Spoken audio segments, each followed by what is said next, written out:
شكرا يا ربي شكرا هديت قلبي شكرا نورت دربي شكرا شكرا يا رب شكرا يا ربي شكرا هديت قلبي شكرا نورت دربي شكرا شكرا يا رب شكرا يا رب يا منزل القرآن. الأصول الثلاثة نحكي لنا أن بيوم من بيكيتا إبيكيتا نلقوها على كلم بغايا نمبي كما لا توحيد وكان لفتا مبار مسول لها نيادي كيلو نتكو اسكي جاني مسول بانيادي لها كلمة كيلو كمتانيادي حكا نمي من التوحيد ولو إنا تعلم كلا مغومو لا تحت القيامة إسا تسلم حكا دنيا نمبرو فوق من لفي وغاسي لم مغوبي مغطوما سوتو القيامة نمبرو مغودون داتا من كم بيكلين كلنا بتعلم يا مو من كحرام قطو ساخرين لو براسي جابر ساخرين كيني إيه داتا من كم وما خلقت الجن والإنس إلا ليعبدون ما أريد منهم من رزق وما أريد أن يطعمون إن الله هو الرزاق ذو القوة المتين. على إذا من كم باتو بامو أنت أبلغ كودو مو أنت أبلغ كودو أزاكو باتو ناقل باتو يسيلي ميل فنم دون تباتو ينقولوا لا على خميلو خارجي هي كميسل مولتي ولو فنم نفسي نقول تباتو بندامنا ندو بندالتي أكتر منتي باتو باتو نين توحيدو كانتي ستين دي ساحرين كانتي باتو انتي نفالا. إن الله لا يغفر أن يشرك به ويغفر ما دون ذلك لمن يشاء ومن يشرك بالله فقد افترى إثما عظيما. نمو هو بني فلم هو يحكن لحوله سجي لبلارني حوله لو لبسجرين هاتوغو إما يخبو مسميا سانسان كونو فيو يبلارن على كوكاتي والميتي نون جاتو مسميا سانسان كونو يبسلاندي في جناني لكونو في وتناني سام بسكا سونو كلا يحتا مكة يكو كومينال جنتي اناني الجنتي حتى إنا سيجي دينغرا لو كومينال مو انت مينا فان كونو كاتياتو مينا فان كونو كاتياتو مسميا سانسان فان كونو ni hame ko mismiya tawhido nam tawhido nyin kila mugol kitanel imala kila nar sallallahu alaihi wasallam ako qulu la ilaha illa allah tuflihu ana fa la ilaha illa allah alsagani salko na talaban alal ima salu man nadi ko kun fala salko na talaban alal zakko na talaban alal sumu na talaban alal hido na talaban alal mun falo lo tanyato la ilaha illa allah ali jalan abula la ilaha illa allah man saman kam fatula min bato mutanyat fu ala لا إله إلا الله حنفاء لله غير مشركين به ومن يشرك بالله فكأنما خر من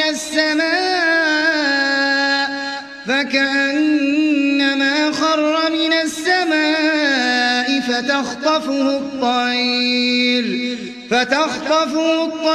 أو تهوي به الريح في مكان سحيق. إن اللوتنا سلكو ناتنا ولكم مسلين زكو ناتلكم هيجو ناتلكم بري شنتان ناتمون كمولا كبير لنا لتحتا أتاتا دويليا كوستالو نيكونت أتاتا دويليا كوسومو نيكونت أتاتا دويليا كوسو كوستالو نيكونت أتاتا دويليا كوزاكو نيكونت أحبيتو سيجي سيجيتين ألكو فيس سي على مكو كسون تيبو جهانغو أنين كو كندنغولو فتافينا مهبال ميت جينوتو فتافينا مهبال ميت لندوتو nankodungo londi nyini mbulola ani halala nyini ngala hanyatili dunya la iyatili minna wo resultat lesana ima kabiri al haqiqo kenyama tuma minna kebalu inyatili alala ala dinga doronne nata isamele karankarsa subut odonne nata kabiri nyatili dunya dinga nata nin tutodun te ketulo to musobata drogo pempetanga kan akoto ni nyatili minna wo dinga lena moholi hinyatire dunya la doron wonte si nyoyala habko imbota kankar kundal to wontiji ime tege ko nyimbota lonnalto abata mo wani malato abata alnyaslan nalto foni tata la sigi dunya dingal tim dunya arjanna be masitri kuguma lela mohol to kuguma ko nemi ba fati to kuguma jahannama be mastrin kudi mallela mo be kudi mayne ko a resultat dole ku bara amin be luru nyato nya abola na hakili ni himira dunya mo bayinuma akoto dunya mo ba nte kuma la mo ni malmade mo balu godi tigi ato mo balu mansiato mo balu to tigi ato mo balu acteur bayilto yana nyulije kesini el kolle ka fakata ihi mira dunya diam ihi mira foninkiya ihi mira la madiam ihi mira tegu gusolai ihi mira godi tigi am ihi mira ala sambuma yana nyinge kesini ngel kono sile ka talaminto nyinde talaminto subhanallah nyinde talaminto كلا بل تحبون العاجلة وتذرون الآخرة وجوه يومئذ ناظرة إلى ربها ناظرة ووجوه يومئذ باسرة تظن أن يفعل بها فاقرة كلا إذا بلغت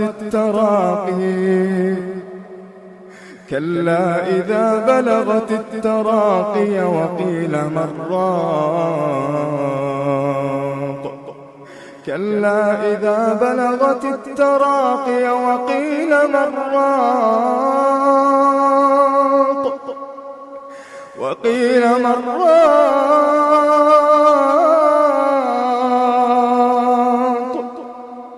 وظن أنه الفراق والتفت الساق بالساق إلى ربك يومئذ المساق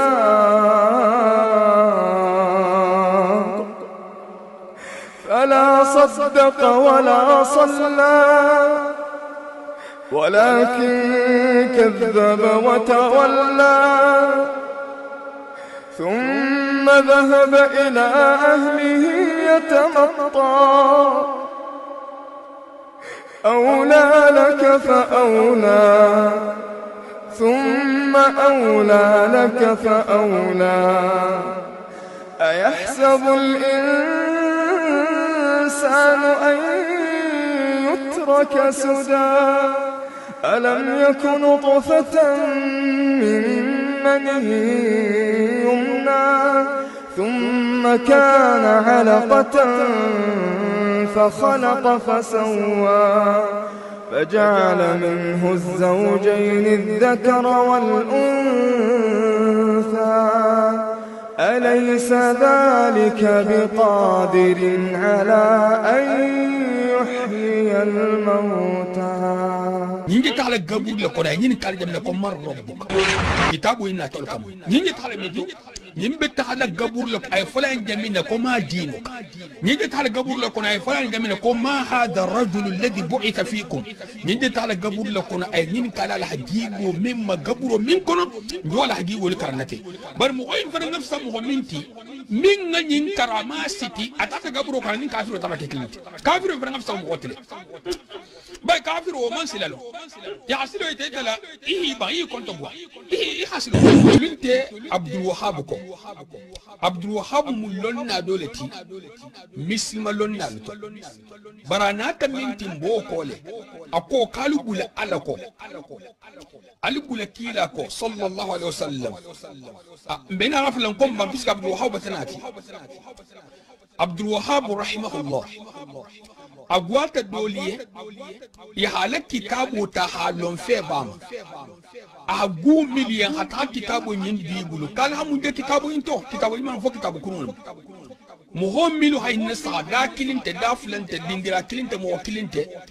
يا كتابه النسخة يا كونو كل ساكو بركو كين كرنتا من الترتيب هني هم تغرس فابيلها كبيري كون يعمل كوك عبد الوهاب الحاكي يكو كوي متلم ñil te dinan tunte mo ho nono ñin te dinan tunte mo mi la dina tabu parce que tilin tabu mo si la dino tabu ko tilin dinga la bulu alhamdulillah nahmaduhu wa nasta'inuhu wa nastaghfiruh wa na'udhu billahi min shururi anfusina wa sayyiati a'malina man yahdihillahu fala mudilla lahu wa man yudlil fala hadiya lahu wa ashhadu an la ilaha illa Allah wahdahu la sharika lahu وأشهد أن محمدا عبد الله ورسوله وصفيه من خلقه وخليله وحبيبه بلغ رسالة وأدى الأمانة ونصح الأمة وكشف الله عز وجل به الغمة وجاهد في الله حق جهاده حتى أتاه اليقين اللهم صل على محمد وعلى آل محمد كما صليت على إبراهيم وعلى آل إبراهيم إنك حميد مجيد وبارك على محمد وعلى آل محمد كما باركت على إبراهيم وعلى آل إبراهيم إنك حميد مجيد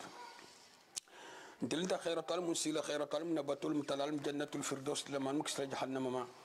المنكسر عن تنجحن حجابهن سترال من نقود على آل الكنا قوين المستابج ما بللا ما المكسلا سابج أصفى ما بمن بمن إن خير كوتو دنيا الجمال ميسطوسن يالني بس لن فنيا البلا كوتو نميل لما ميل المكسلا ما المنتنجلا ما المستر لا المحجاب لا المنقود يا على الكنا قوين المنقود يا على الكنا قوين اللهم رب صلى آمين آمين يقول رسول الله صلى الله عليه وآله وسلم والحديث رواه الشيخان من حديث جابر بن عبد الله رضي الله تعالى عنهما أن النبي صلى الله عليه وسلم قال إذا دخلت ليلا فلا تدخل على أهلك حتى تستحد المغيبة وتمتشط الشئثة وفي حديث آخر أن النبي صلى الله عليه وسلم قال وهذا الحديث أيضا رواه أكثر من واحد والحديث الصحيح ومنهم ابن ماجه وغيره وأحمد يعني من حديث أبي هريرة رضي الله تعالى عنه قال قيل لرسول الله صلى الله عليه وسلم أي النساء خير قال التي تسره إذا نظر وتطيعه إذا أمر ولا تخالفه في نفسها ومالها بما يكره يقول الله تبارك وتعالى أو من ينشأ في الحلية وهو في الخصام غير مبين bon bi nga falen kom be muqaddimato dam tala jam fa ko dolu min be keni musotima jam fa ko dolu min be keni musotima bari satra man khere jam fa min man khere bo fa man khere alhamdulillah wa salatu wassalamu ala rasulillah be kumo dam tala mo maji folo Cheikh Ibn Baz ayo ne donata dayo do bal gono kono la ayo ni lon na lese ayo fasari dino ni batallala fiu hafu kimi fa bono kalbanti akulu bulu e kana son dunna ka wondo to abadan non te si kata nyaw ne se do bulato man fen dunje min be dangereli hasiya yaha kila mogolun nengeta alayhimus salatu wassalam hana donuhu ila la finnola hadola bo ila la finnola wal masalan tabeti wal makete wal hafo le misa foja minna e hajunte fate kunturo laje e hajunte mo to laje e hajunte khabila laje ni ma kenonya e tonte ko wandila ni fa bulete mes nambarusto al mu khalsal ale Sheikh Ibn Baz rahimahullah ayu alayhi karan ko dhalika bi annahum karihu ma anzala Allah fa ahbata a'malahum akoni minga taaddudo kon kibe dunna la ayo kono taaddudo ko to munti musnanita bon ne wato inna na jamanol kono aman kuradu naji barabata dungo dam tabati aman dunya min beto abati gonga bema fangala musukilinta e kana fulata wo mu complication ulti e kana sabata e kana ifan toro e kana nanita ibe mun kelen bela bon muhol nono beto sigringa do sana fola ko nyinta haklimati do sana be si tafo bari abebi le dir mumma ni tambita muskilina man keni mais altala ko masna wa thulatha wa ruba' altala batan nano la dakhaya sidna ali radiyallahu ta'ala anhu busukonon taminta say boluni isi le busul konti bara ko tonte ka musu konon tay nyol na de mais ko to ala sima ya kono ni hado muso konti tala altala la hala jongol la talhida atala hala minki keto atala hala minki musoto bon dino jaholu mbenta wakati minti il fête ani la fonyo be tamar kanne itolbe sigri la chambre kono e tamar kan dingira beto fem fendi alquran na tati lafti lola benya ya jagu don na bunda na sabeti mimma la dino kara kilin ya jagu don farana saw fananti mimma la dino kara atati la kan karan hila ko yilu kara wasa kila misil dolati atul kolla isa fem fa mbuto amedu ngama c'est possible idinga ke kafiro tite babu karangala ni man dino yitala al haqiqo yitarula c'est possible ila mo ke kafiro ti bon ayo yi koni min ngin kon ko musunani ta ku ke nyinte ise kafiriya Cheikh Ibn Baz kote ko alta la fon ko bi an zalika bi annahum karihu ma anzala Allah ko ku sabo la ya min alta la min najigi ho kon fa ahbata a'malahum bon fa ahbata a'malahum alta la hanin ke mo hola ni meke fo kafiriya shirko akoto ridda ya habbu dino to ya baro do ke misila baro be gurja ni se ke kafiriya la riddatullah ani min ba koto bon ahamun ko akondo koto muntijan altala hay najigi ko masna thulatha wa ruba' masna wa thulatha wa ruba' fula alsa fulatano alsa sabatano alsa nantano ni tata silan tilimbaliya in farante da hafu ko fi hake ko mesendo altala ko kalume tilino iko alaftal nyamna halal nukula meyata bari ikana la fay akoto ikana musu sabata musu fulata kili ne diati kili batalo ko bila few e me sa ya hadu fusintala o man daga ni halon kimi fanga bono misal to kedo bi je musu kilin kele na ha musu soto ala musu nano to minga dia to il bata problem sto alla affaire balbulu c'est possible hasanga ka man saluma abal musu kilin ne ya c'est possible hakaro yirgo ka man saluma abal musu kilin ne ya donc wonte akenyati akto wati kilin fananto ñim fanante wajibiti ko ngi ya do en kanu 50% fi ado en fanan kanu 50% non ya do en kanu 70% fi ado en fanan kanu 70% as o se que condition ti ni muso nin ke bentama ko kanu e fatane tol fan ala ba nin kanu e fatane ala la mo me o farla ya mo kan ki fo yi xey digal be kanu 50% e musu be kanu 50% e la e do hol be kanu 50% ni mu impossible let hatu kan mo bula be altala albulla bon limmo ko tata nyinko ko musu fulata o manke nyinni muso fara na kiliyante kilinti misal to muso ke ha musu dota taboto amandi musuye wonte problem to tiga mais problem munti iman kan musu fulata la e kan musu sabata e kan mun nyinga koy tabulla ka man kan kela hatugu bon to ku to sai alasaha altala minga mohol tabolo misili motilindi na muskilinta ay wakalu la limaniyaka akoto amanti nyar blato femman ke ngati aka fulata amanti nyar blato femman ke ngati aka sabata hananta aman ku number blato femman ke ngati alasaha mohomil hake ale wolu se kilinga nyinna ta fulata sabata nanita had dunya muso be se kenya ila muso ala muso luti ahajun ta dunya muso to illa ala mu'miniya ani altala kema ameson ahabulo to saba wandi musoka barala sa plupart milbe nyin kelekela mugo khaddo ko nyinuto nambaron ta minku sohoto mugo khaddo ko to min se geno la haram yeto isame isaje maîtresse babulu sunkuto ça va être jawoja c'est possible ala firinga betaka nyamina na la firge sita janduma ase sunkuto ani akoto wandi muso sunkuto ase no bungulo lay demono beka na tara France sunkuto wabu l'appartement la tata Afrique jawoja akoto ala dunya bato tafiri o fa mo fa nar janna sifa dolati bay sa tara abe kelkela ko mo manka muso flata atem mo ko kilinge le bara no munti nyinne be tilindi fo altala na ta dino mintinka na hakilinge silan alanya ibe sagilale musko ni histoire be bannale dunya da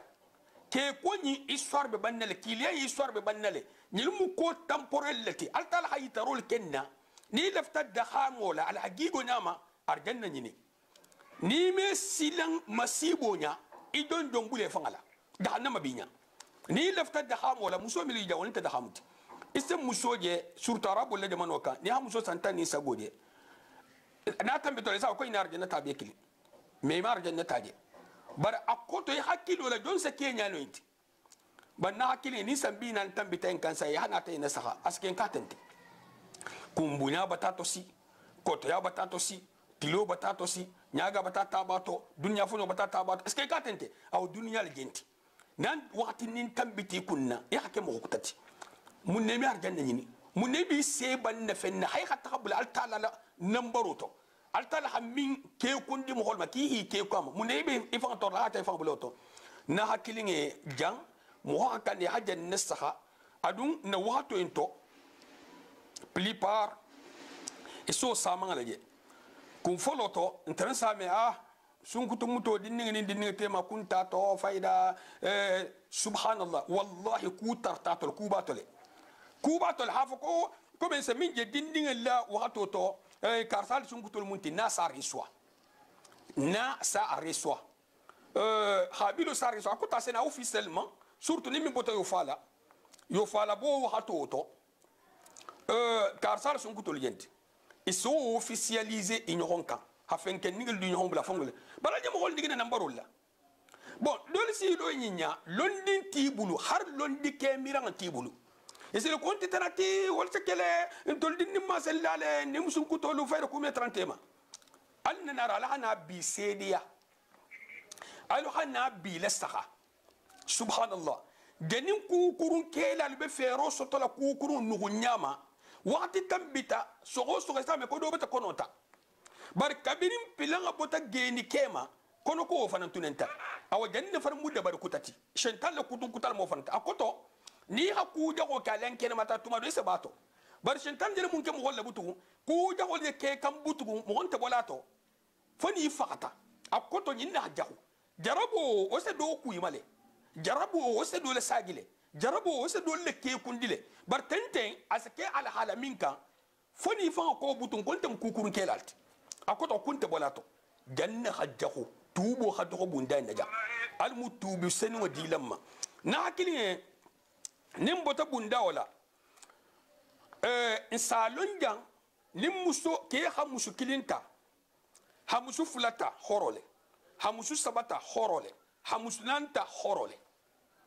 altala ake tabolon asita imma ni misalto musunani be kebulu abata musu doje abata jerabe ala ameke no musu ko hatu kanonte atafanga bulu adiso abata fe ajiso bulu atame ku no butu ka hala musuna no nyala tombon hakilim buleto haynadu nyimbe mumunti ke tabo kili ani alku ya hakisi ku kuruma nyimbe autorise ta dinoto misil mo demanga nyillo na se no appliquer alku hakisi ku kuruma d'accord mohole se bunda oma amantari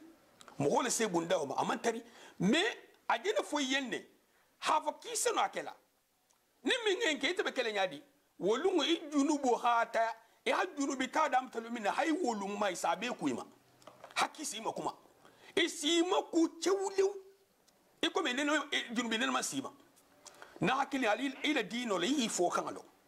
ya halu sikkelo ke minto deni be kuma la folo londo sto fa'lam annahu la ilaha illa allah altala ko kalon folo deni be kuma la alon folo deni be barla barala staha mo se barale bi hakuma bi atafan la kunte ala mo la kunte hibla ko to tendro der fa asabo makuma ro fon wani la hanam baro wani subhanallah habus so ma hanam baro wani awajan wala haka dino ni hala saha alla kila sallallahu alaihi wasallam ni hala hadithu konti min se aha sarankando ke muso la jaminna ke to muta ke hako ke to muta na kilin wo hadithu hasiya munna adole munti femmin ite nani be femmin bulu ate kilin ne autorisé tite ite nani le autorisé tay ina no nya akoto munti aseno ite le bola nano en kono hado buladi aseno bola nano en kono hajeto kulungoto ni autorisation be ni sharia buluma bon bari autorisation tite ya ta sigi do ko ibata kun ita kanne hike ku moyma ya kanne hakulu moyma ya kanne hakusanya moyma tala hakilo buluma ma fode nda kuntato nda man be ga stabe ndingira kuta mais so faransa manje na man be ga stabe ndingira kuta stabe kani tugu kulungoti akota abota jamin na kobo be ja kunyari atata ben kanoti wongo samale biske ta de me malo kenti je min musunyini to se buso mutabul nanari ni si taga ni xamin kental ni ngi gosi ni ngi tatinya ni senkila ko kenti je ke fati ata nyawunya ase sumaya le loye ase kanole loye ase masusaro loye kuma di malem e ko me ngame alema mballo sangala dabanko akuma nyona aki ako fem di woluti mo kuta fulolu akisa je manyo kela nim manyo hala werite ate folo wer bata tebul fa asako akunta ku ko fenonte ni lum folo nyona tana hakilinte fayda ta yo ko basin yo barko asba asri la tobe asaba nyona ko wer ko man soni asa ndalu ko ala girmo se akoto ko itala nyamina abe fasaro be yele malawnyale ni si ta dingira doma ay kala al halaku talma donc altala hite nani le di muhoma ahi akilin da ditama ita ana tulun wala asatra hakilin til hikmatun tila wa muhakkiluni hikmatu lidasbal yalati almun ben sawma nsafo muhoye misal to ikome ngame kamela ni hikmatu tigodo la standula akum musu sabale be kilato jalike ba dole mu digsin abe kuma la sandola bari al kumo a 100% betenne akum muso mu sigi sabalati sigi folo wala be sigiri ku ya hala jigi halele atatulo le lori ya hala jigi halele atatulo le lori nin kele nata abe min jini na doro kelo en sabanya minna ndole ba to fongo tar fongo non kelo sabanya minna akote afen fen décider ateta ka wala ma ako muso qualité be to nyama aljenti ako qualité fulan yo ino bi nyom bullale ino bi nyom bulla ko to munti ni ha min faye asake ba na fa min faye fa nga kede ni hi banga tama dron asa konto go bulato wol joti fayda don tente mi nyom san fongo wo ubundal jeti saban yo ita bo bullale awa mo wonte banko en kamin be hankato ta mo en farki en fanas lonnal ko kebe to kunna go dugo en kan min na jarabi tabu sukuru wa taala muso me te fen ku fana ta mi décider na hidiya hana fenga te min ke hanyi ala ya ke hanyi mogole na man benga masi bangato asilo kan katan fatao mumu masibo ti hada na tambi ita hana jarabi muso sifa ina hadu son de meto ami imela bono son de minto hana tulo tulun ni le safa ko malon safa nyamin nyinne mo hobe ya hankato to asa mo hobe ti subhanallah al mun kisla fitness fayma bon allaki la sallallahu alaihi wasallam aha musoli ya marle famma sitola nko de mamman ko jamfa bar satra mo wasa ma malo min belan ken mari mais do ngene min fota inte jamfati ninke ya hanta abenten konkil ne tulako afla nyohota abenten kon fla tulako asaba nyohota do se konti jamfalla yente jamfati ni mu sharia la barulti jamfantente ni mu sharia la barulti kondi autorisation te muso ye hafo ibesila ke ko to ne kinte muskuta tala akuto altala ko ki sata ite ko ite dun to ko ye kante fen ko tala ite habaratu ite habara ini altala te mani afote nyamina kebe muso alafta confiance la alafta lalante yala nko muso qualité saba min bibulu ini min bin hombulu ebe min bulu ene min bulu wonya wala lafta yi halala muso beti ide min bulu nyinne lefte halala muso beti afo muso liye akol ikolelente ya abe du sotole nte Ousmane me a changé non ite muso me a changé non ni la tanna hari lefte hi fa la tegento ime kunato e larina hari ngabuye nin latila hari tal hagunye na muso beti be lari tella lallante abe juso tole baro dole sana sa ku dole korosi asa ko min ke sena lallante ati asi place gi ami bonoji hara lefti bolo jami bonoji misal to dinnim fulahana do mu fanolti do mu tonyantolti ton fano wala ko hadiye bari ni kumata tonyantu ebe la wala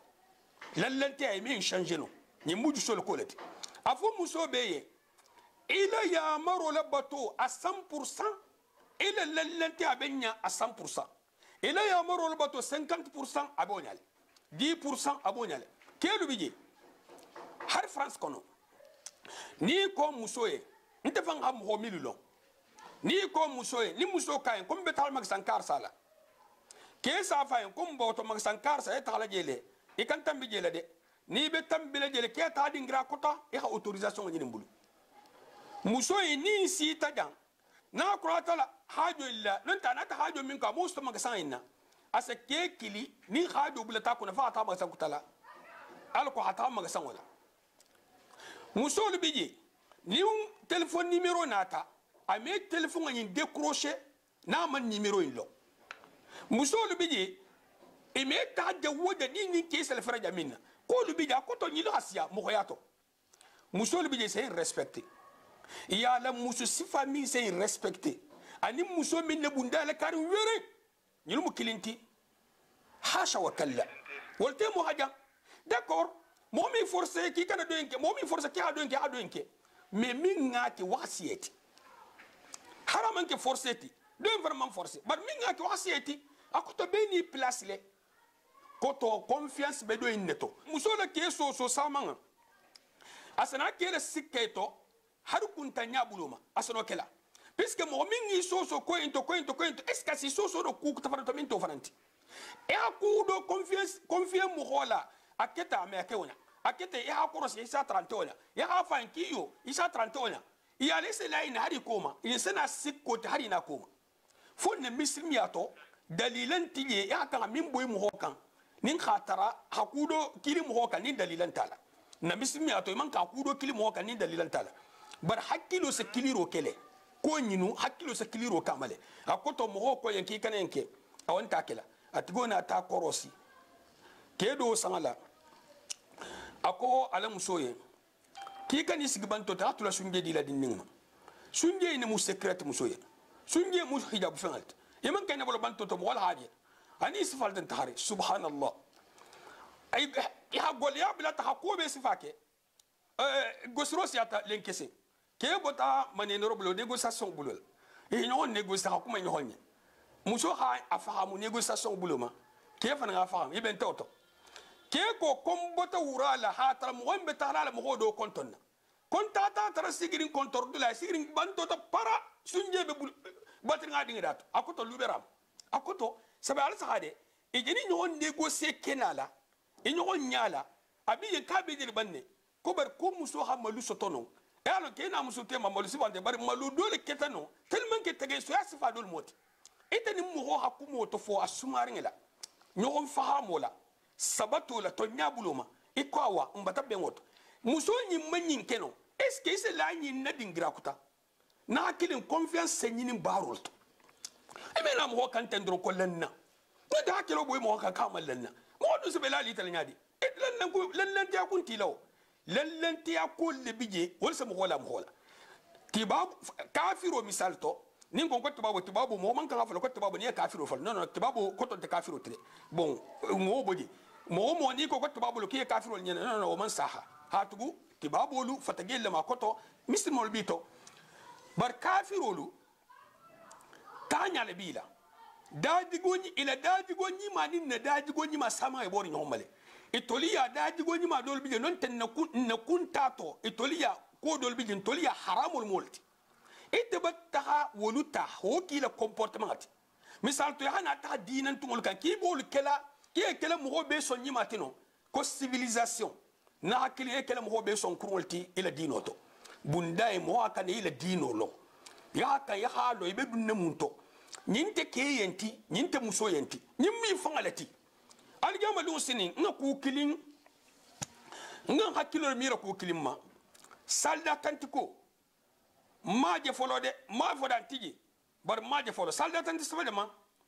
iyala limin muso benta adun tar janna kenyi mambe han samba jahannama muso me kele jadi jang muso be arjanna duni dun taje ni dahamol mu imesile kan tahalam tel hadi ke kutama nin ke tata arjanna c'est possible ke hata arjanna muso hata taraje ko ko to hadi bani hamzo ta hadi ke kutaka ngala itrafala andabiya ki to kento na to tolma na to na dunya ki to mo joti o ije wakalle ite jine bolen kanni li ite musu benti te misalto wa tata arjanna kolla ngafsan sankilin san saba santan san bisaba yimi sigla hita makononja sigo ta kun dunya janna ko hal dunya sigo bata loba musolla inta ta sigo ma kon nar janna ko nimmin be bar la khabara ihi musu sawa ni tal hadu ni khonna alum be sawam akoto munti mo ho hakata yi fa defan puisque kunturu fula kunturu sabako min munti mu dunya kulet algiyama kunturu kinkilun ko le biji kun wala biji kun ndin kuntije nima bari kuntije na kuntije baba kuntije na kilun kuntije e kun wala biji ni kun bo tato budu ko alhamdulillah ول ما الجامت ني ترنتي لدينو لا إذا سجل جهنم دين كون كي مسو يا تار جنة أتار جهنم المنك إسلام إذا جهنم دين تال مسو يا تار جنة أتار جهنم المنك إسلام من غني عبتي مسا أرجنة دين فلول حسيجين هوكو إيه نعمة بار مغمي مغلا دون أرجنة بس كي إذا مسو دوتا ني أرجنة سيلو تال هي كنتو بوا إذا جي كي دوكو ني هاري سوت هاري كل كي فرسالو كلا سيبا دوكو مغمي كونو موسفاي نكوتو bon ne sagin ko doni mbege mamman ko jamfa do be musol la koto jamfa min be lan ken mari ifan ha sedi e fanyi mbi da kuni na jamma doron tuma minna ibe musotala muso be 20 ans 25 ans abe sunkutu yato afate be far abe diariye ala kenya be ngelan khula ahala yin to be ka butu mamin mada muso yin ni ngame kibe na la ya wakati minna no ta halo kibe na la ya wakati minna no ta halo kisa tambisilo minna no ta be tambila silo le be jaminna na kilin masitroka hara halon ki ilomba hol be jaminna na be tambila de mastro complet abolkela fanne kinyato buler fento maquillage to asfa beto han futo nyinga bala nyimbal halo neka. D'accord. Allah qu'il alayhi salatu wasalam comme man ghashana falaysa minna. Limmin nan jamfa han trompe wonte ne groupe to. Atata sakhato ha tarfen do gaga la bije. Ngam say comme woro. Ha woro kumban ningelu la kenala. Woro golengelu. Bawol hadim hole. Dar fa koto woro fasan la ben ni na tayamel ha fasadu ngolu ha la yaman dungol koto ho kem holku. Limmin nan jamfa ni fe tramu fennati a jarin alhadim hole jarin hoto sanna jar fa koto batan yigi Allah kila li salatu wasalam ha konyo bulatu nyam ha tra batan yigi ako man ghashana falisa minna bon ita batai tam hoinna ki te mu mo kenyi ngelati mo senu wali muiti mastir lala muiti fantom talala muiti subhanallah ila ko bebel 5 kabiri dun tanyamina karkili karufula ihi bulta ge fangala bun kono manni ila mastri manni ila dumur manni ila funga ni be changer tani lu tata minto ni nambaro boyita musumin kan position en fanga la hanini kes muso se ke wanyile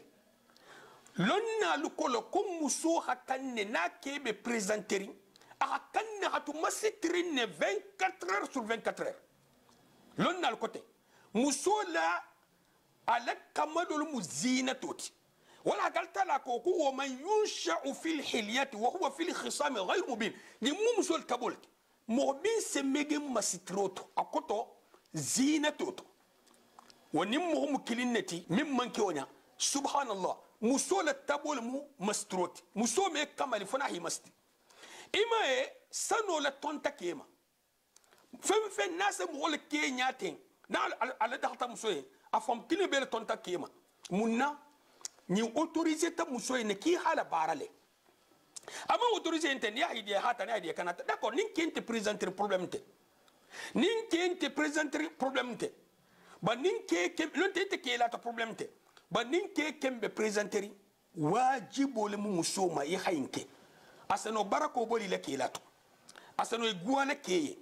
asano mo ko tabla li place la asano mantoros fa be sabalima abita sina ki dafule idun talte male ya hayne kile mon fusi kila ifanga la ha be ki fanga la puisque ifanga nyen min foten nga lonne nyinte fata fin kili na tabote de fatake la fata finna nyimu musol la taboisi ibel si bulo boy fankoto baba sa musol fanan ki hanyi nyogonti musol je nya hanyi misal to ngaf san ko fatake muso harami masti na ke tam godoti satra ki ani bara har wala mu musol mas ala fanto benge wasa milla la kenya kan ala tabo fo me wala abele ko me sano data nyami na sano le ba ni ma la wule ala wule wasa milla la kenya kan ala sanya o mo wala ala wule o ha toben ha ke konoti ha ke bulladoti ha ke la halo ma wasa milla kan toben do atafon kuntro mo la fanka muso me kamali fo ma sitri fengato muso me kenya fo ma sitri fengato na wato nyim fanan keto sedolti ba nyabe fan toben nga sifa bela isa muso de haraman kenyi na kusanya ta fan toben ne wala ala kenya baliya me togi nyimbe mu ala la hinnanti adolti muso horola ma fa de fan gaga muso akoto ikome famba sa kenya minna njema stro min fanam fola amanna boyi bulla de bari hake contraire spadema ke min hakko mu mastrointi asa mastroin changer hake sahato taharangalti feti taharang anim borang anim wandi kelu la sahar dingira na hakilingi ala kuta sifay mo banda tulento eti sabana ki so halaento don jiso selano ento hari musobe taala misiro amanda kaye hi fa la Kenya eta hatule fa la Kenya la bitan kije ku fe mal kelal tala jakoto ha parfum kima hatam bi wondi kel nyakoto ibe foto la situlka wallahi ni toro be dun la gaburo kono ni toro sa dun gaburo kono e asisi gaburo kono ibe ellari etama alta minga di ale iten tafe hoke minga guite ite ko alta la kano kitala minga di ton dorata la hokite item donti subhanallah ala kuto ke musu ni hisitala ni torol bala ibn al-qayyim rahimahullah ko hari ala kuto ni hi gonga mai make a umbeo na siti masa kudo kila surtout min fo be balu kan ala kuto to ni mu ala kuta bala ti muso bulu hi bul tege fa ala kela to anti mastika isse lobo kela la halo bala ke nin ko ke kari sante de karsa kunna golte de kelu tabole munti musu kenyi muso le secret be ibebendi muso le secret be le joti muso valeur mi muso la ale kenya la eta ne bul tege fa ale la kenya har muso se ma dem fata na hi bul kala kenya ina a fa to be asa valeur sto wallahi ngoke gele afrique muso babulu anata musu dota musu folo min babulu wose do en sota dingeti bari do nyim babul lele mi musu kuto tite ikome lukoro barala na ido ma hari hadi ta fuma intaku mastrinte fusinte ikome wa kono fungol tendro do bi mastikan ne o be bendi aba kusanya na foto benna akoto muso le daguli afambal doti na tata la kulo kan anin fo majigo kan biske do fana bije na ido dungarele na haja fanga benni waxtu minna donc adam bar ko tablat wo mu nambaru kilol ki fanga subhanallah alla kila alayhi salatu wassalam akam meja حديث انت بخاري من في لكو اذا دخلت ليلا اكوني دون تسوتو ايبوت بياسل اي دون تسوتو فلا تدخل على اهلك اكن برحدون الى دمباك تلولو دي اكن برحدون الى دمباك حتى تستحد المغيبه مسو من كي تاتا بياستو نا اكي منران كي اتاما han waha temin bangi no kuta ha hobudi akuto hafanne kenya jilam talante watamtashit ashaitha muso min fanan ko be yere gari ngako fanan ngako to be akoto continue yi ko to be alla kila al kam sallallahu alaihi wasallam muso min tebata nyanga fatema o ho be bodi ha fa la kenya muso min ko puisque kentiji ase no tula ko la ko hajun tala wo ha ko to be ni alla kila hay fo muso la koto ntol silen tol be mu fala ay fo fatage muso la koto ndol pata ngale mun kela na kilinge la kela masibo min baka ni toro min bege fa la fanka muso dol hay no betege fanna bulo kenya koto bar muso dol man kuno haysi bani ulta bola sile subhanallah asken kum muso wonte e telefon ji fanga gurjala bundan alla kila sallallahu alaihi wasallam abu hurairah al hadithu to qila li rasulillahi sallallahu alaihi wasallam qala kila ayu nisa'i khair kum muso be jonga fisa muso be jonga ni tulolo de allati tasurruhu idha nadhar akum muso mi ni khala saha agenya si siwa na hakili musto ben balu est-ce que ogenya se mo siwa haraki khana agenya mi siwa muso to ben balu faranga na ke fitno fanga bumula asa tra ju so habu ni ko kila se fula fuye subhanallah amanya aku asa fula fuye ay ça fait numéro be bula da ko dron ni se di anu donni deuxième numéro dal halunka subhanallah na hakili ce problème et téléphone est problème di ke fama hadi may la mo ko imila bara mo mi la bara hari shentano le ni ham ho bulato shentano ni ulta mo ba non te corté tigolu non te ulti dafla shentan le sedu fati to hile ke jahoya akoto le kenya roni muso le secret bigele mo kar sa muso ta ya aki hani faman ki mo be janna ahmad ibn hanbal rahimahullah akoni ham muso je ya hani nin karo ni ha ibe muso ke hani nin karo ke na ki hani ni am muso le kofi ni ko ka ki hani hana nin karo ko nal dino bato bay kana dam tan dino bato iyo aki hani ya hana bako donc olu joti ite jenek bla ko kenya la bani hani nin karo dam ta kenya ma ile banta dino ma nama dinan tato isano bolako ibota ko dina kul na hakilinge kelu tabo kanyen tole muskenya la ko musu fantom tala la ko komi ni hala sa si sewa ni sedu ngako fana kenya kan daji goni mahalaka puisque muso do bi da ke hani bay satra daji go manni muso nyingenya me mo sewa asano muskenya kalte fon gwale daji go fara to kele mo hola wa tuti'uhu idha amar ninke khafa en ko ninke asoleke mam fende muso min songo be sumari hasa muso awati ya fen fa awa bani ha fasar kuta dibul ni ha kuta ni ngana absel ko fata ha ke iston de me man sa musoti subhanallah kefa me kuno ento kefa jatti me kuno ento ise me mo sama ne goro do mlento ise me moro le goro do mlenta bastu le goro do mato inte ke sabolato ifa le be nyinya boli fanya almun no lella wala tukhalifuhu fi nafsiha ameke soso afa la koto ninke khamin fa afa la kote kanabo ikete bote nyingbuda nyindabula nyinke akoto afa la koto ke afa fa bole kela ni mu hadithulti wa maliha alana afulu fanana koto ndema kemeto je ndema kemfula to je godi fu intana kontel no konte jar na tan king subhanallah ninki hal ko godo bi le kontel ba nyinke la sama la bungol law nyinte forseti le godo hadi ke ma de forsente de ni mu ziyadatul akoto aja fo kay yenne muso be lafta minna sa stonya mina jol fo kay ami forcé et le godo mi le godo ti d'accord ami forcé bari lafta kudo la wanti tati de wosa sanne wosanya yoli nas fali misal to ima abali ibul fangati bima yakra al halala min se gwa kenyini misal to mo halu hafu ko fero biye ihi bangabul dangol me ko ha konti jifula mi se fitino saman neje nsafon bar muso ele godo mi le godolti badingira do biya sanne lonnal ko nyinte bastide muso hala kela kungo masan godola misal to ni hala ko godola si kungo bani hadi kema nimu fatage la wol fo mal ko fatage fo be problème si vanto wol ko la fatage le tema puisque wol fana nya beldi bari kumo na sita hakil mama imu siwo siti ya habla bla dingirato na hakilinge nzafu nyokonnye muske se mila muso makabini tilotole kese mila muso makabini tilotole e hatu tiloto e jenya ma khene e kuma nya ma khene e fu ma khene atul besti la wurdila la ro kan karam ante si la fusla ko la no ta di sino e ke ngalo hafo kulamu kefo me kuna to misal to haf kum muso hakodi me hakko nyimbe to sigira al halaja man ka dol na tati tilnani sinyakili la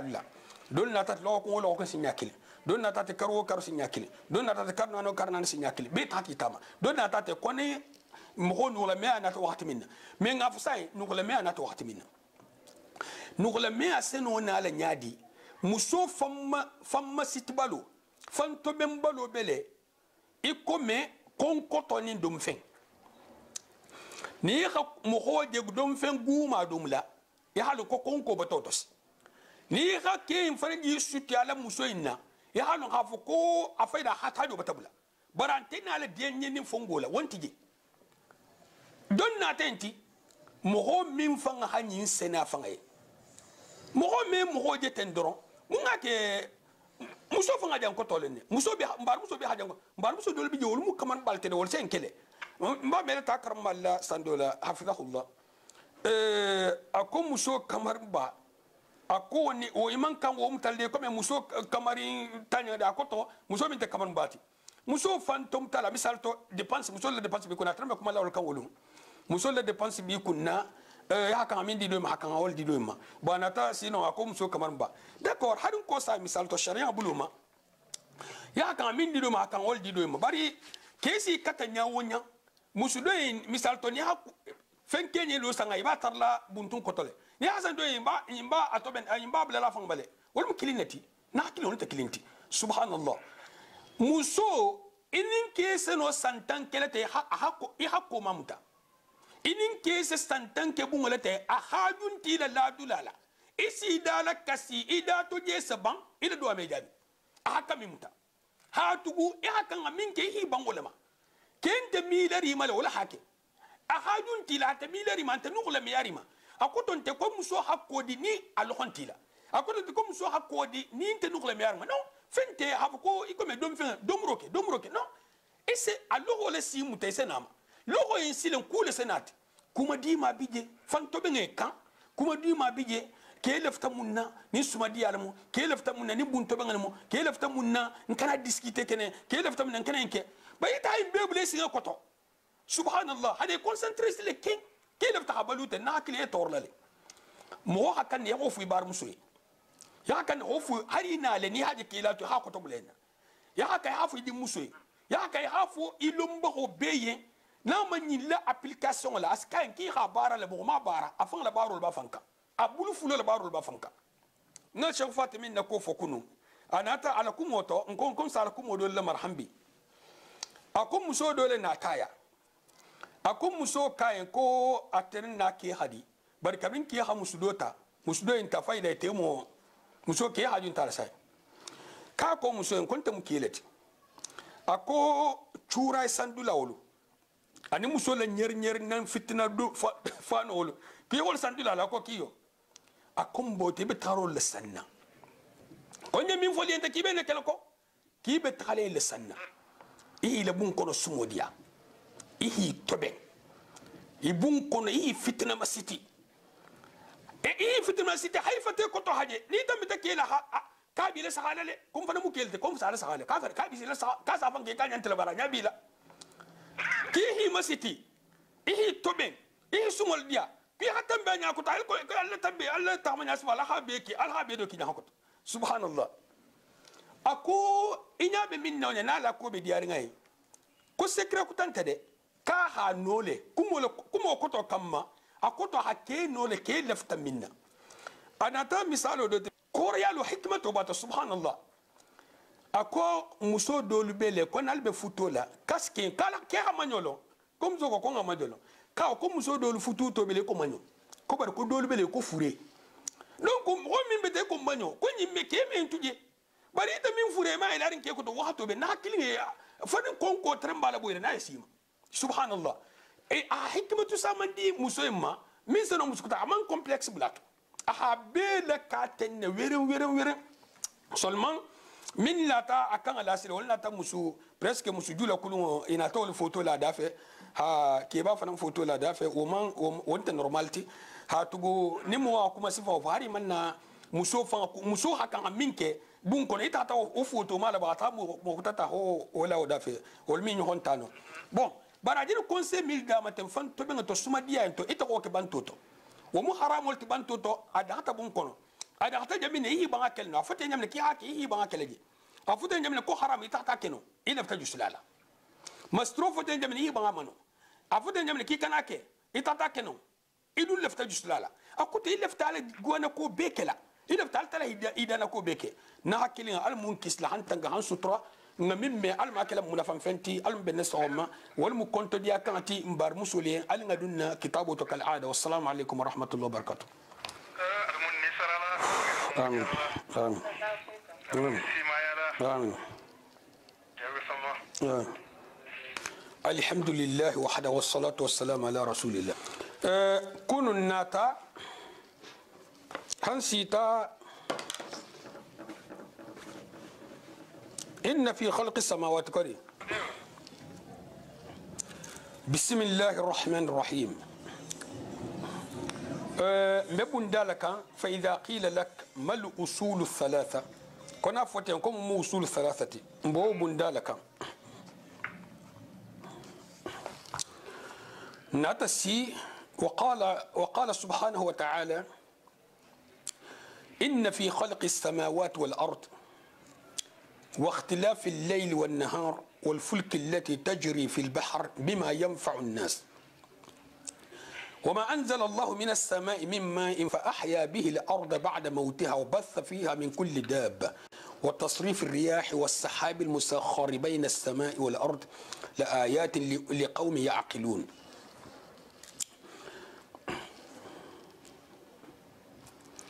altala ala baro dol milti akoto isa altala long nyadi tam dalilo dol milti isa altala long minna ako sanganin dugo woda anin so nin tilo le nyokon soso nyokon walo do etala do enala ani na nyokon walo wato do hajan wato do hastu wal fulk allati tajri fil bahr bima yanfa'u an-nas anin gayir kutungo sigije kan tuma minna ni ta kurun ninga sigije ka jigije koto hayir kutungo sigije kan haniga kutungo sigije kan hawala buri bakan wama anzala Allah min as-sama ana talha min najgi habo sanna min ma'in jito fa ahya bihi al-ard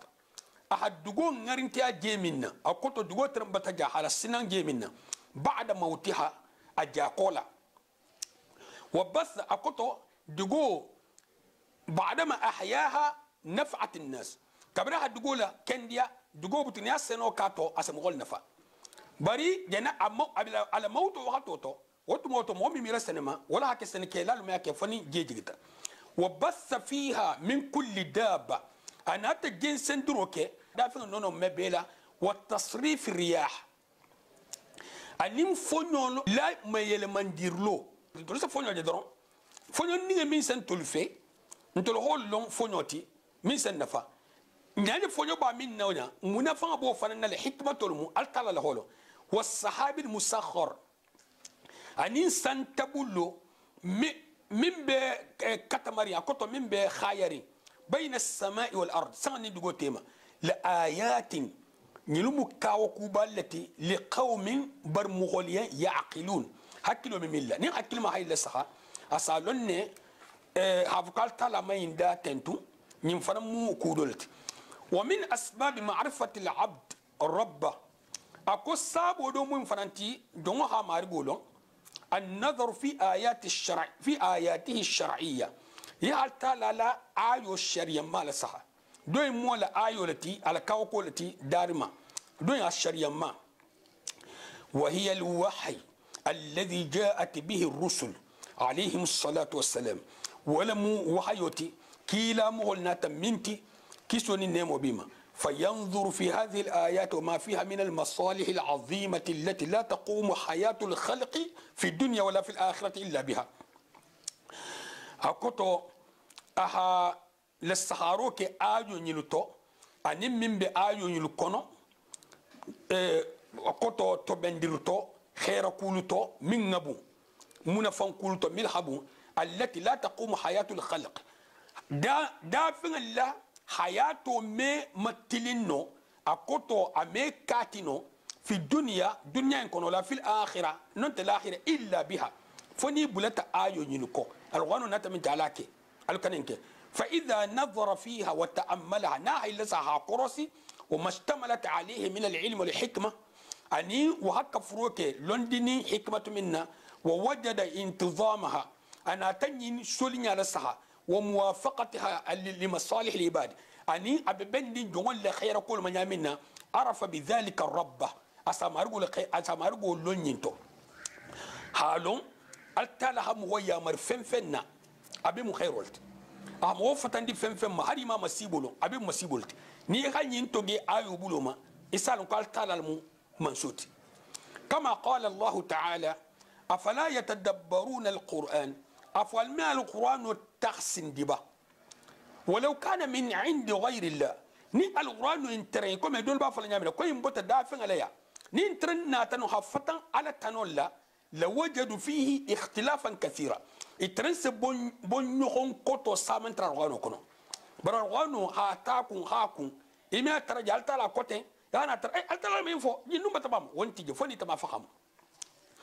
ومنها ما يلقي الله عز وجل في قلب المؤمن الترى لونيا دو مو فنانتي اسمين في مؤمن الصندوميتو من معرفة الله عز وجل الترى لونتو من سبا من سكلنك حتى كأنه يرى ربه رأي العين هندون ينفع سكي كما نيابي التلا فنغ نيال جيرول قال النبي صلى الله عليه وسلم قال لك لا فنغ بانغي كيسون ماما حين سأله جبريل ما الإحسان تمامين جبريل حانينكا كوم منيماتي قال أن تعبد الله كأنك تراه أكي حال تلعبتي كم ينابال فإن لم تكن تراه فإنه يراك ديت أنت لموت يتحلو كاتني أبي ودينه ونبيه محمد صلى الله عليه وسلم أبيكم معرفة العبد ربه ودينه ونبيه محمدا ويبلغني إنكو أكو عطف لمو أكو العفو دان كو ما الأصول الثلاثة التي يجب على الإنسان معرفتها فقل معرفة العبد ربه ودينه ونبيه محمد صلى الله عليه وسلم خلا دينه له خلا النبي مولو والم محمد صلى الله عليه وسلم ودينه أي معرفة الأصل الثاني أقطع لسل فلان نقولون وهو دينه الذي كلف العمل به والمدينو لغتي نمو كلفين ديتا أقطو أواجب ينديتا أعبار دينو منا وما تضمنه من الحكمة والرحمة ومصالح الخلق أن دينو نينا من كفو حكمة نخننتي أن جمال لخير كوتو ودرء المفاسد عنها دافن لخيرو دينو فن ناس خيرو توشي ألا قدو دو كان دو توشي القدو دو كان دو ني توشي دو كان دولة دينو تينا غافن اللي خيرو يميل جنتي دينو نا تعطون سكين بيلا يكال مغوفها غافن اللي خيران مغوين خيران توت كان على قدو سنة يكان بلال دمباكو يكان دين تو تينا فن نين تينا روم ناي مغو تورو دينو نينجي لو بينا أمان تورو بينيو راكوتو خابو جونغول ما من سيلو إلى خيركو ينيا أبتا جفام كريم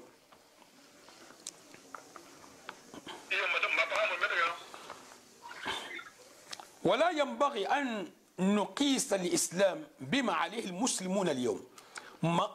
أمان كان نمسلميا سمان فما مسلمون بمنك كمبي فإن المسلمين قد فرطوا في أشياء كثيرة هاتو مسلمون بتكو سامان دبولبي انت منك وارتكبوا محاذير عظيمة يبتكو جو سامان بندالك كيف ينبي حتى كأن العايش بينهم في بعض البلاد الإسلامية يعيش في جو غير إسلامي ها أبتك يفهموا مثل موسى فنجين من ببالو كان مثل ما جمانو كنو يكون ما ببالو كان جمان كتال كنو من مكافر جمانوت نينا تدينا كوتي ميلا إمياتا ومثال بعض محجاب كوتي مثالتو ومثال بعض ومدينولتي دينو سامان بيجي ني حاكي سبحان الله أسكين كو يتفوني مثل مولتا بلوكا والدين الإسلامي مسمى الدين بحمد الله تعالى تنتوكا متضمن لجميع المصالح التي تضمنتها الأديان السابقة متميز عليها بكونه صالحا لكل زمان ومكان وأمة أقول مسلمي الدين على تنتوكا بألتala تنتولا نينك فروكلي جمول لا خيركم مبيلا خيركم مبي مسمى الدين كفروكا بيلالي يكون دينو ميلو هات الساوى ميلو ناتا ولا هك فروكا على نيامنا خير كل نيامنا فو ندينو ينفنن ninga nyala tombondo do soto akoto ninga do dula do sto min akhira khira ta minna dino toluka lo laji mamoti ala ke wakati mislimiya dino ni aseben ake wakati jamano lukono aseno kele wakati lukono aseno kele dingiral to aseno kele aseben no wakati be kono aseben no dingira be to aseben no manton be mo be kono mislimiya dino betende mislimiya dino ni aseben no mo be ma aseben no wakati be to aseben no manton be to subhanallah dingira be to wakati be to mo be to dino seben be to donc واتلا نيالا تومبون ومعنى كونه صالحا لكل زمان ومكان وامه اكوتو هافكاس بينو واتو مبيتو اني دينغرا مبيتو اني منتون مبيتو ان التمسك به لا ينافي مصالح الامه في اي زمان مهم من يبول كدينو لا ناتامتا الحقيقه نياما صواب بولوما على بولو كدينو لا نيمنا منتور فوسيتاي هافكو ne budino mutobe comme dolbe mi kafi account min fola be ko est ce que dino on se wosel barono be est ce que mi do jele abu fola comme mi dino me le barono be akoto nyinde mo honte bende hakilo bata tinya amam megen ku mo kende mala megen amam megen mo kendel tema mil sagide non ta tafan kita mo filirenti mo siba mbonyale wala hake baba kuntan samane dugo kono mil be din kata tol bonne honka wala hake jinibi ne kele min na futo seedo tina kele ke seede nyimati de mo hanna nari tuto dum ba tuloto shen be bar mbatina kana abata ko on matege nyunte din nyima stoka nyilbe din nyima stoka mi se keno dinan tumoti subhanallah fo fitna dim masoto ni dingi so tabutu mi nga kalson dum ala haw banto ta musuma santan ni sagi mo me kuma e kuma le ebe mu fala mo mi nga soto wolle fanga ba kan sabeti o fanga manyinlo ni adini mo si aw fanga hikele ibe mu fala iji de lale d'accord ni lu bata khuno partager mo holte maja satra baba bala min ba defankan faninya kan aten ko to nyal ko horon beti do ni lesro bata minto dindila ni bar musuni musudilalo ni musudila be a condition ta content de la fo dinan tuma har min man son dino ma si no ala dinan tanyati bar mo ni akumba tigirin hada to fo bata itela kata mu duniya dingalti ita banga dinga fana dunya dimma ya tawo wol be mistorano wala kala khair dinnati subhanallah bon non te nin ko be taala nyama mislimi ay nele milo mu hala khairanya wakati to dingira sabula non te kibe communauté do reto non asi hadinga beto fa dinul islam mislimi ya dino ya'muru bi kulli amalin salih barani ma be ayamuru ka belale وينهى عن كل عمل سيء أفتندرك البارجه مبيما فهو يأمر بكل خلق فاضل مثل ما دينه هيا مرلوك الداجوني ما مبيلا وينهى عن كل خلق سافل أفتندرك مدار ولا مباركات أفتندرك الداجو مبيما ونبيه محمد صلى الله عليه وسلم على نبي محمد كيسون هذا هو الأصل الثالث من الأصل سبحانه وهو معرفة الإنسان نبيه محمد صلى الله عليه وسلم مهو على النبي مولو وتحصل بدراسة حياة النبي صلى الله عليه وسلم الكيلا له صلى الله عليه وسلم وسد سطو الكيلا للسيرة على بيوغرافي كان الله وما كان عليه من العبادة أنا أترم بتكو ملكا والأخلاق أن يقول خلقه القرآن والدعوة إلى الله عز وجل anin kiliro altalaka atrembol kan nyadi ita hamun noto puisque mbemu kilir lalti mo bento abemu kilir lalti ila kasabola kiliro be man bezo mimbaroma abe man bezo camerama bayila bun kono ino ta mun to be ni musu ini dingal tema kiliro dol moti subhanallah والجهاد في سبيله وغير ذلك من جوانب حياته عليه الصلاة والسلام أنا أجهاد من كالتلا سلوكا أكلماني جهاد كتلتو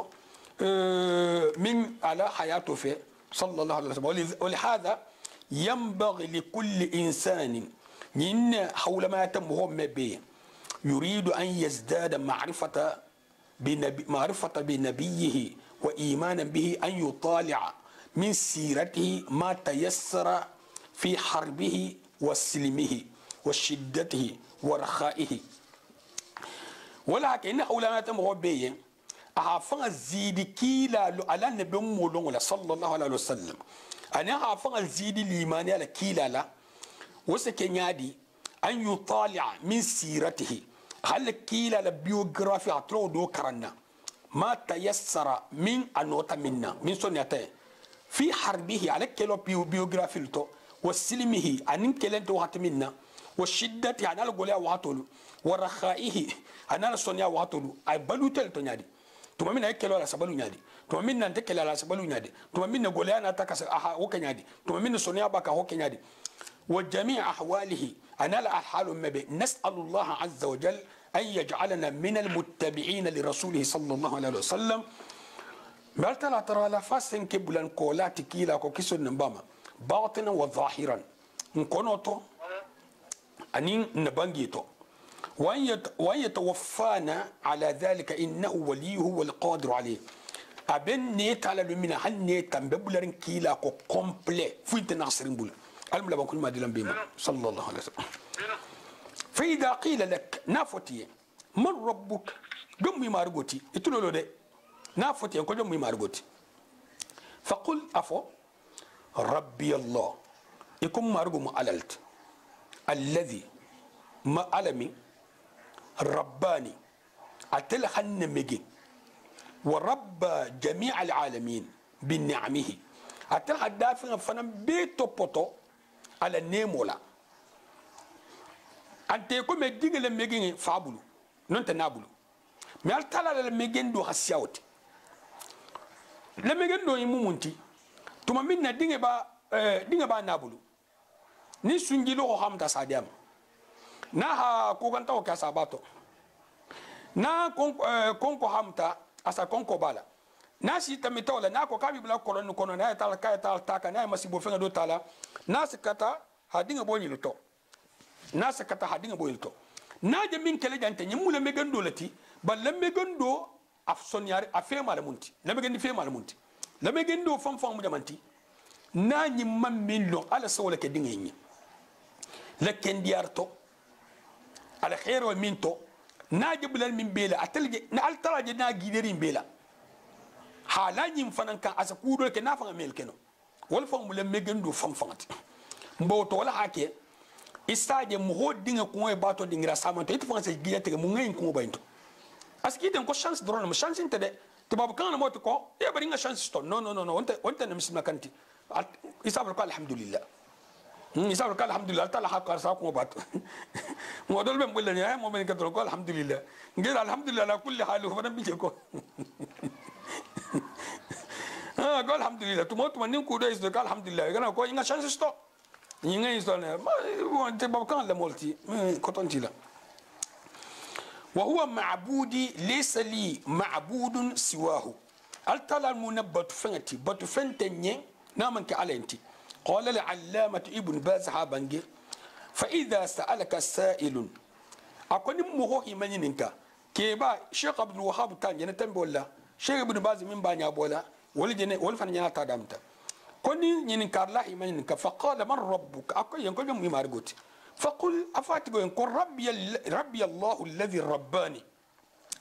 يكون مارغم ألالت من النبي ورب جميع العالمين بنعمته هذا فن بيلا ميجي على نيمولا دون فمي نيون ديل نيون سولا ني نيون ندمور لال بمن ديل نيوما دون فن دا قلت هذا وهو معبودي نبت فن جنتا كنت من كان فن كتبت رهبو على كولا ليس لي معبود سوى بت فن تني امن كان ترلن فن نامن كالنت هذا رب الجميع ننمو التي من كتا فن بي مارغوتي كما قال الله تعالى كما التلفون كون من الحمد لله رب العالمين والعالمون أكو عالمون جميع المخلوقات كلهم عالمون أكو دافع ما بهم عالمون الجن والإنس والبهائم والجبال والأشجار كلها عالم من بهم عالم التي قال تعالى إن ربكم الله الذي خلق السماوات والأرض أكو المارغو والمؤلتي ألمين أتلها السنة هدوغودا في 6 أيام تلوركنا هدمت لحدو ما تغبن جمو ثم استوى على العرش anata kotota larishika dole fasaro anindita larishma wanta na aqidatot akotota ta larishika kototarla ani minga kan nyadi malo akotota ta banta yughshi al-layla an-nahar altara mise tilo at mise tilo kunna biti sola haso kunna biti tilola akoto so tala tilo enala do trembe tala do kun khunna yatlubuhu hasithan ibi nyogonni na tariya nyama tilo trembe tala aydi kan so ba nyinina so trembe tala tilo ba nyinina والشمس والقمر والنجوم مسخرات بأمري ني تلو كارو لولو نيمبيبي كاتمارين ibe majigirin ibe kulurin ala ya maro na lafti la nyamin ala lahu al-khalq afu daru nyilinta ala al-kati atel man daru ke atel fanan nas sagonti to al telaki to nta daru to wal amr ya maro fanan ta tarbul sharia buluma ya maro ta tarbul kiti kunto buluma tabarakallah mansul khair wasiyata tabarakallah mansul kotata rabbul alamin min katadafi be marguti fa huwa rabbul jami' فين بي مارغو الجنتي له الخلق وله الامر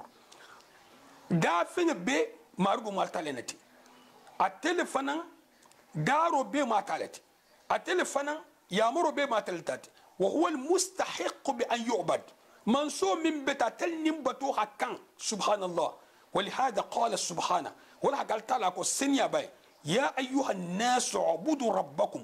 اتلم مغولو المارغو فلين هل بوتو ني بالا كوتو بوتوري atel bal dani ninka atel hal sotondi atel hal dugo inda ay tamal minka atel fono darale alal marugo nyimbatu silen subhanallah wa huwa ma'budi nabatu fan aljanti laysa li ma'budun siwa batu fente nyana man kale neti qala batu fen kili ne bentabul ni sama bi tabul hari man nan tenya kentato al tala kili ne bentabul ke mo on tembulu fusin tabul ala kili ne bentabul ni min kili bentabul sama bi tabul ta wasi tato ya hal ta kili ntubul قال العلامة ابن عثيمين هابانجي من ربك نيجي كاتكو دم مارغوتي من هو ربك الذي خلقك اكوتو دم الامارغو انت من غيدا واعدك اهي بريباري فيني هكا اكمنت ورزقك اهي خرجي رباني ورب جميع العالمين بنعمه اكوتو هن ميغا هدافن ما بين ميغين النيمولا التربيه اكو التربيه شيخ عثيمين رحمه الله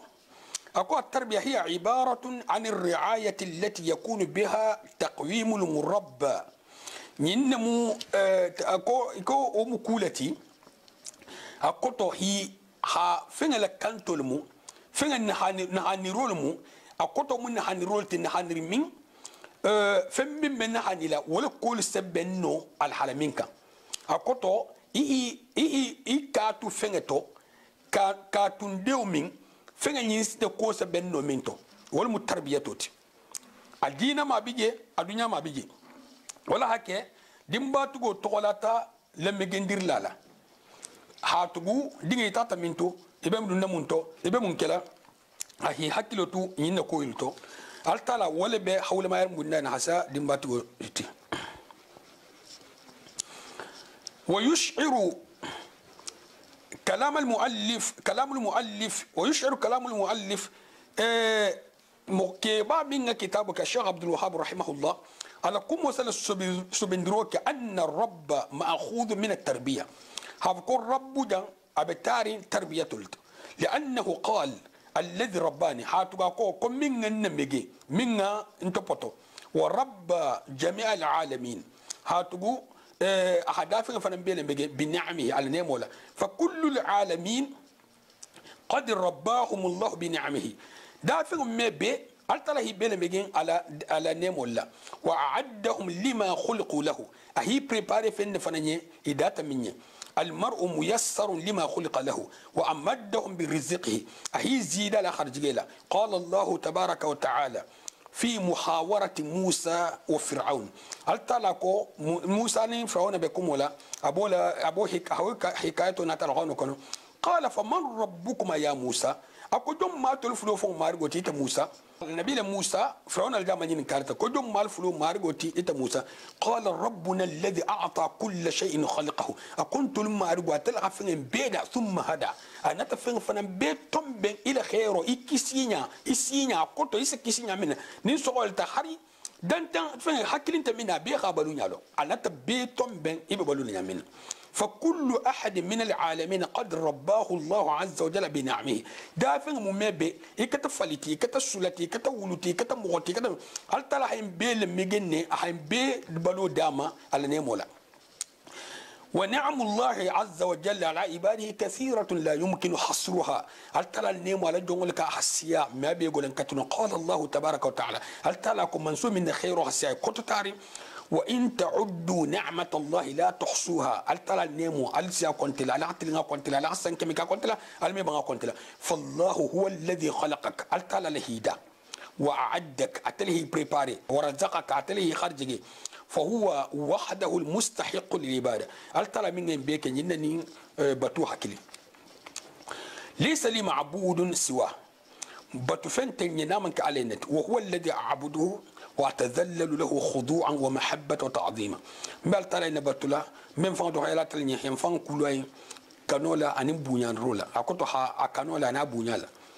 أفعل ما يأمرني به أي من فلان مولك لا وأترك ما ينهاني عنه أبن فتندر منا مبو فن تورنجي أو كتو نحن من فن سوك نحن فتندر من صوتي فليس لي أحد أعبده سوى الله عز وجل قال الله تعالى فانتن ينبي من بطلنا من كالتلالتي التلكو وما أرسلنا من قبلك من رسول إلا نوحي إليه أنه لا إله إلا أنا فاعبدوني أقوم من كيلا كي كيلا ما موحي كي كيلا ما لأني تبين على فنغا فإن قم من سنتكر من بطوم تنيات فنتي ألا سبحان الله وقال تعالى وما أمروا إلا ليعبدوا الله مخلصين له الدين كي مهولو ملك يا مرتبة كي ما يامر بطو كينيا لفو أخل سندرما حنفاء يكونوا التالا سوسو كو مبلي نياتني التالا لا كنتو حبتو كونوا التالا تنو لحانياتنا التالا تنو ويقيموا الصلاة حصلوا للوكا صلوا انت للو لجنوبك لدي صلوا بللو لو ينكا ويؤتوا الزكاة حزكوا لك دين فننكا وذلك الدين القديم هنا الدين التلنديت بعد نجن ان شاء الله دين التلندين فالتلا من سي نتوكا المنكس لحن تنغا حجاب هان سترة المجنة الفردوس لما مكس جهنم ما نكون ندير هنكس كنا جواما المو لبن كل ما در ما هنكس لبن كل أسفل بمن خير كتبنا نرجع ما ميستوسن يالين بس لاني فين البلا كتبنا نرجع ما مليون ما مليون المنكس لما هن تنغا ما رحم ربي صلى الله آمين محمد جل خير محمد جل المسيما إلى مرة آمين سيما يعني جاتا كندي أكليان آمين ما تيما كوني مال تكلم من ماركو سلام من كسلا بيما تناني على الكيامة بنيان لما ما خير قوتون دينو بلو ما مسلم يا بلو ما كليان تناني على الكيامة كرامنا والمم بيسون دمول نور الله سون دمول نور الله مسبت الدين وين سبق خلص الدين لما ماركو ما ينبرا خدي على نيامه ربنا في الدنيا صلى الله عليه وسلم المفس من ذيك اللي علم نيكس له تنجح حجاب على سترة علم جنة الفردوس لم بمنك سجعنا ولا مر بالسلام آمين آمين آمين وعليكم السلام نعم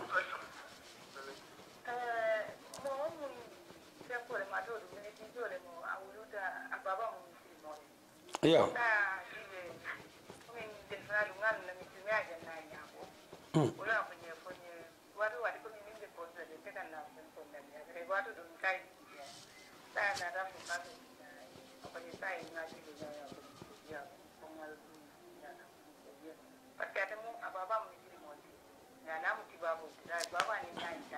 يا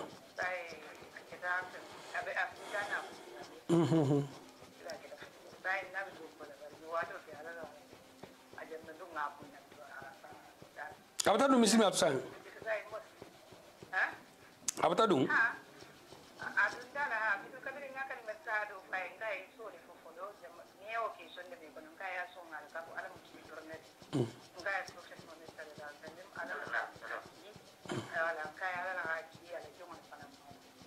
Masya Allah.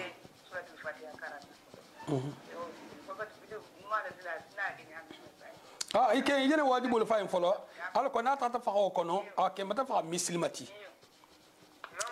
mo na ko ka na muslimi to inta alma makonon na inte ku ngatra baro folo into makonon na sur place lam aba fole en jaminna alje baro to lo la jele sai ya fa en ko ashhadu an la ilaha illa allah wa ashhadu anna muhammadar rasulullah ya ko to fa en ko man santa ker min bato mutonyati fo ala kili Muhammad fana prophète ala messager le na an koto fahamu a yin fo yin kan abata muslimiya to yin silen na fa ta yin ka abata ke muslimoti wala e batala kisita ma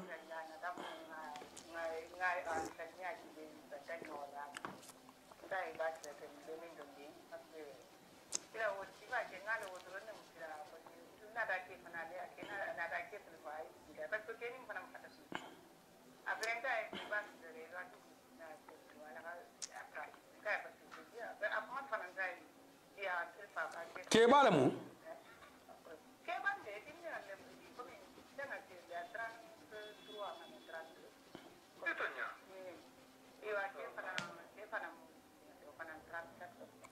akem misil molti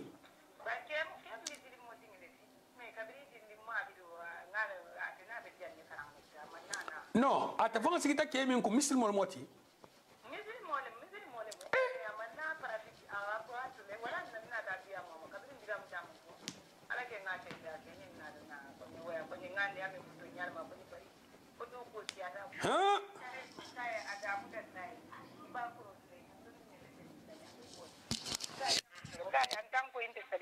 Antang tante bunda fa. Ajo besiala.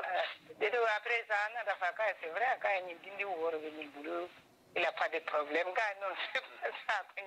ko problème de bulu après wato wat fana. Nimbe do ko de suba ma wato do comme suba wato da sin tarje sa fa mena. Après c'est ça les a senda ko ni no ko ni ngamira nen to nyala mo ko ni. Ma ko voilà. Kunun ko ni kunun kai alhamdulillah. Di tunna da salga zo san nadiya la ne a fata da dogo zan ma ce za ko ne sai ke alhamdulillah ala duwa ke an ga ne kon na conference kele sina je function ala kele mu ko asa mun kan fo function comme keni fan presque azole fo silal da bari adin male na ta jam ay adopté les ça almu ala kando makafla alma sarani madini tafram almu e kandal ta almi sabatila alma la ila mizan global iken sitimna diela comme cheikh ibn baz cheikh femin cheikh albani la kitabulu e au français ma et c'est tout le tombe noma ya fa ki kan livre kuta sande voilà cheikh ibn baz cheikh albani cheikh femin الشيخ فوزان يسي يلا اللي بربا ولا ما لون نبتغي سي صوتهم تفل حاجه ني نقرا كل دي بند ما لا وتسلا ني بيرا ان شاء الله ان شاء الله نو يا لا فرنسا و فرنسا مالو ولا فرنسا جيله ايوه و فرنسا مالو ولا فرنسا جيله بون يا ريت ما عرب كان كرنو انا مو كرنو ولا بون بر فرنسا ما ينو شيخ سو ابن باز كوم سان سا تو ولا تها alsi isa to wadi ma quoi ni tata libru sandula ici men shasla ni ata men shasla iyo obama muslime franzi male sanga dia batai ma imaje swati pade yala be ko le sai youtube olo akonye sabo karana dindin hisnul muslim iyo ngore sanga ma wala mu hijab wala ti hijab la jinno la ala dino hakan wala lam folo aha okay wala ala dino hako ikome tauhidolu aqidatolu aka holle lon folo aqidatu nin tauhido awa doy mu protection nati ni mu la dro ikome ni ese kisi shantanul ma ese kisi mo kurul ma ese hijabu ye hisnul muslim walti awa iyo wala e wo fana mu liburi ma bana ti ala mundala awa do nyi bitum ni membe france de ni menta sengo kitabu ko kerete ni conference lan ci denje ba mala inshallah ngai ne famina de na la ji ko ni ko ke ngai na tra ine de ganna isina ngare ngi ngai ni la tanzi den ngai conference nanyo wala na lafta wolu mo ton sekata modo hasan atati a livre lu san comme ça na tata ya c'est autre ko bulle sagi voilà ya pato ça trace a livre lu san yi to bula pa to la sa na man jami fahamu a mo man yin kama ko